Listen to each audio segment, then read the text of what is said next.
ठीक है मैं अभी आया। Okay.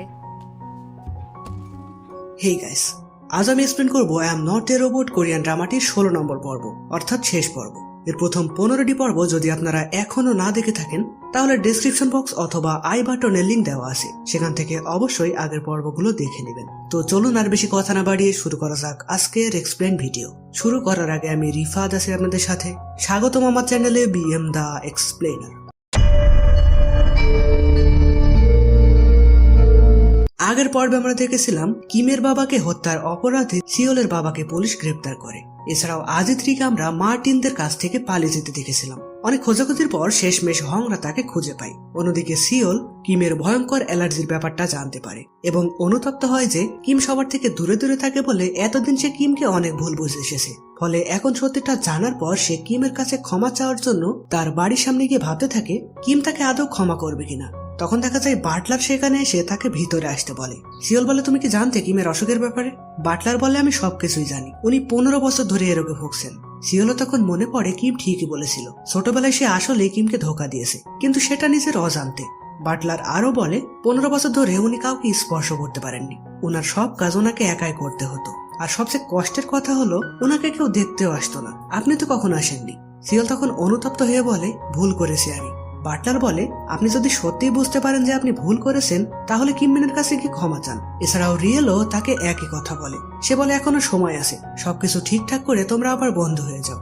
তো এদিকে রিয়েলের বাবা ও সিওলের বাবার লোকজন একটি মিটিং ডাকে কিমকে কোম্পানি থেকে সরানোর ব্যাপারে, কিন্তু সিওল সেখানে বলে আজকে কিমের একটা কনফারেন্সে বক্তব্য দেওয়ার কথা আছে, ও কি বক্তব্য দেয় সেটা শুনে তারপর আমাদের সিদ্ধান্ত নেওয়া উচিত। ফলে এদিকে কিমকে দেখানো হয় প্রেস কনফারেন্সে সকলের সামনে সে নিজের মুখে স্বীকার করে মানুষের স্পর্শে তার অ্যালার্জির রোগ আছে, কিন্তু এমন অসুস্থতা নিয়েও আমি কখনো আমার কোম্পানিকে ডাউন হতে দিইনি। আমার সকল এমপ্লয়ীদের নির্দেশনা ছিল আমার থেকে যেন তারা দূরে থাকে, সেজন্যই আমি অফিস করতে পারতাম। তবে এখন আপনাদের একটা বিষয় জানাতে চাই, আমার অসুখ এখন অনেকটাই স্বাভাবিক। ডক্টর হং বেকিউনের তৈরি এআই রোবট আমাকে সুস্থ করে তুলেছে। তাই এখন থেকে আমাদের কোম্পানি এমন সব এআই রোবটের উপর ইনভেস্ট করবে যেগুলো ইমোশন দিয়ে মানুষের কল্যাণে আসবে। আর আজ থেকে বিখ্যাত রোবট সায়েন্টিস্ট হং বেকিউনকে আমাদের কোম্পানির এই বিশেষ শাখায় সংযুক্ত করলাম। সাংবাদিকরা তখন খুশি হয়ে হং এর ইন্টারভিউ নিতে চায়, মানে তার পুরনো সম্মান সে আবার ফিরে পেল। আর কিমের এমন সিদ্ধান্তের পর তাদের শেয়ার উপরের দিকে উঠতে থাকে। বিভিন্ন কোম্পানি তাদের সাথে কাজ করতে আগ্রহী হয়। সিওল তখন এসব দেখে সবাইকে বলে প্রেস কনফারেন্সে কিম যা বলল এরপরে কোম্পানির ডিরেক্টর হওয়ার যোগ্যতা একমাত্র সেই রাখে। তাই একজন শেয়ার হোল্ডার হিসেবে তাকে সম্পূর্ণ সমর্থন করে কোম্পানি থেকে তাকে বাদ দেওয়ার সিদ্ধান্তের বিপক্ষে আমি ভোট দিচ্ছি। আর তার সাথে রিয়েল ও কিমকে সমর্থন জানাই। এরপর দেখা যায় কিম আসে রিয়েল ও সিওলের সাথে দেখা করতে। রিয়েল তাদেরকে সব ভুল বোঝাবুঝি মিটিয়ে ফেলতে বলে। ফলে সিওল কিমের কাছে ক্ষমা চায়। সে বলে, ছোটবেলায় বাবা আমাকে দিয়ে তোমার সাথে কি করতে চেয়েছিল সেটা আমি এখন জানতে পেরে গেছি, কিন্তু আমি সেদিন সত্যি জানতাম না ওই পেপারে কি লেখা আছে। এতদিন আমি তোমাকেই ভুল বুঝে এসেছি, কিন্তু এখন বুঝি ভুলটা আসলে আমারই ছিল, আমাকে মাফ করে দে বন্ধু। কিম তখন তাকে ক্ষমা করে দেয় এবং বলে, আমার বাবাকে মার্টিন মেরেছে এটার প্রমাণ পাওয়া গেছে, আমার মনে হয় আঙ্কেলের সাথে তোমার দেখা করা উচিত, সে যেন তার ভুলগুলো স্বীকার করে নেয়। এরপর কিম সিওলের কাছে গিয়ে নিজের হাত মোছা খুলে বলে, আমার মনে হয় এখন আমরা হাত মেলাতে পারবো। ফলে দীর্ঘ 15 বছর পর তাদের সব ভুল বোঝাবুঝি ঠিক হয়ে যায়। তো এরপর জো দেখা করে কিমের সাথে। সে বলে, এখন আমার মনে হয় আমার রিজাইন লেটারটা আপনার অ্যাকসেপ্ট করা উচিত, কারণ সবকিছু যখন ঠিকঠাক হয়ে গেছে তখন আমার মনে হয় না কোম্পানিতে আর আমার কোনো প্রয়োজন আছে। কিম যদিও চাচ্ছিল তাকে আটকাতে, কিন্তু সে আর তাকে কিছু বলতে পারে না। অন্যদিকে দেখা যায় পাই হংকে কিছু একটা বলবে বলে বাইরে ডাকে। টুকটাক কিছু কথা বলার পর সে সরাসরি হংকে প্রপোজ করে। আর হং যেহেতু মনে মনে তাকে পছন্দ করত তাই সেও তার প্রপোজাল অ্যাকসেপ্ট করে নেয়। এদিকে কিম ও জিয়া রাতে ঘুরতে বের হয়। তারা হাঁটতে হাঁটতে আজকের কনফারেন্সের ব্যাপারে গল্প করতে থাকে। কিম জানাই, সিওলের সাথে 15 বছর ধরে আমি ঠিকঠাক ভাবে কথা বলিনি, আর আজ তার সাথে আমি হ্যান্ডশেক করেছি, আমার মনে হয় আমি ঠিকই করেছি। এরপর তারা রাস্তার পাশে একটি দোকানে খাবার খেতে যায়। কিম তখন জিয়ার কাছে জানতে চাই, তোমার ভাই আসলে কেমন মানুষ? জিয়া বলে, ও একবার যেটা না বলে সেটাকে আর হ্যাঁ বলানো যায় না। কিম তখন জয়ের চাকরি ছেড়ে দেওয়ার কথাটি বলে। এমনকি বাড়ি এসে হংদের সাথেও সে ব্যাপারে আলাপ করে। সেখানে সানিপ্রা মজা করে বলে, উনি মনে হয় তোমাকে জিয়ার বয়ফ্রেন্ড হিসাবে পছন্দ করে না। তো কিম এরপর ঘরে চলে আসে এবং হং ও তার পিছু পিছু যায়। কিম বলে, আমাকে ফলো করছো কেন? হং তখন চুপি চুপি বলে, আজকাল সবাই ডেটিং করতে কোথায় যায়? কিম বলে, হঠাৎ এই কথা জিজ্ঞাসা করছো কেন? তুমি কি কারোর সাথে ডেটে যাবে? কিন্তু তোমার তো এমন কেউ নেই। কিমের তখন পায়ের কথা মাথায় আসে। সে বলে কবে কবে এসব, তোমাদের দুজনকে একসাথে কিন্তু বেশ ভালোই লাগে।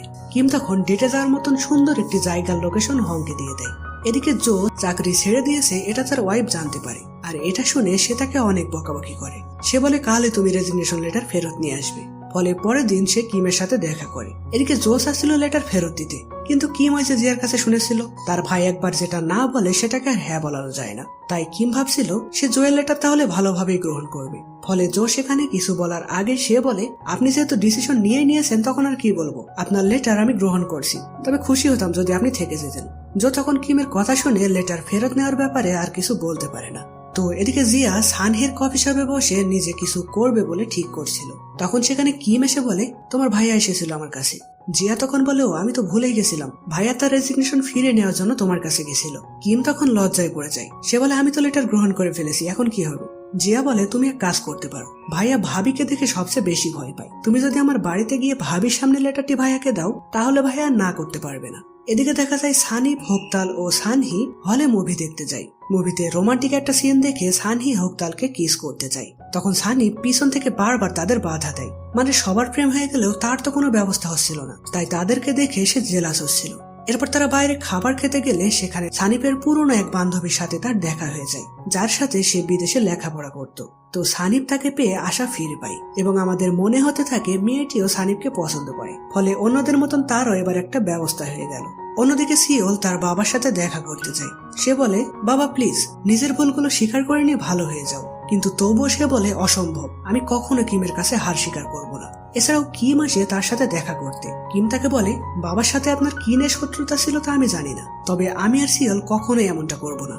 তো এরপর কিম কিছু গিফট কিনে নিয়ে জিয়ার বাড়িতে যায়। সেখানে খাবার টেবিলে কিম জোকে তার রেজিগনেশন লেটার ফেরত দেয়। কিম বলে, আপনি চাকরি ছেড়ে দিলে আমি অনেক কষ্ট পাবো, কারণ আপনি শুধু আমার কলিগ না, আমার বন্ধু, তাই আমি আপনার লেটার অ্যাকসেপ্ট করতে পারছি না। জো বলে, ঠিক আছে, কিন্তু আমার একটা শর্ত আছে, আমার কাজ এবং পরিবারকে আমি আলাদা রাখতে চাই। অফিসে আপনি আমার বসই থাকবেন আর বাড়িতে থাকবেন জিয়ার বয়ফ্রেন্ড হিসেবে। ফলে কিমও তার প্রস্তাব মেনে নেয়।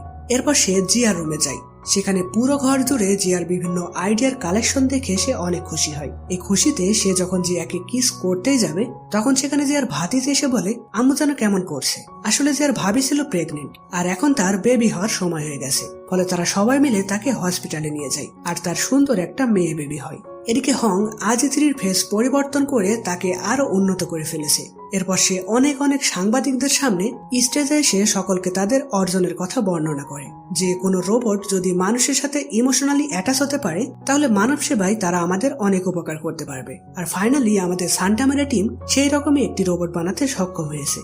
আমরা সেই রোবটের নাম রেখেছি কিমের বাবার নামে। এরপর সে সেই রোবটকে সবার সামনে প্রেজেন্ট করে। অর্থাৎ এটাই হলো আজিত্রির ফেস পরিবর্তন করার পরের অবস্থা, কিন্তু তার চেহারা আসলে কেমন বানানো হয়েছে এটা আমাদের দেখানো হয় না। তো যাই হোক, এরপর সিন শিফট হয় 2 বছর পর, যেখানে জো এখন কোম্পানির বেশ ভালো একটা পদে চাকরি করছে। রিয়েল এবং সিএলও একসাথে বেশ আনন্দের সাথে কাজ করে যাচ্ছে।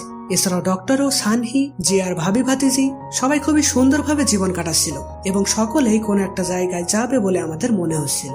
এরপর আমাদের জিয়াকে দেখানো হয়, যে কিনা তার হার্ট শেপ ল্যাম্প বিদেশি বিভিন্ন গ্রুপের কাছে উপস্থাপন করছিল। তাদের সকলেই তার ল্যাম্পটি অনেক পছন্দ করে এবং এরকম আরো অনেক ল্যাম্প তারা জিয়ার কাছ থেকে কিনে নেবে বলে জানায়।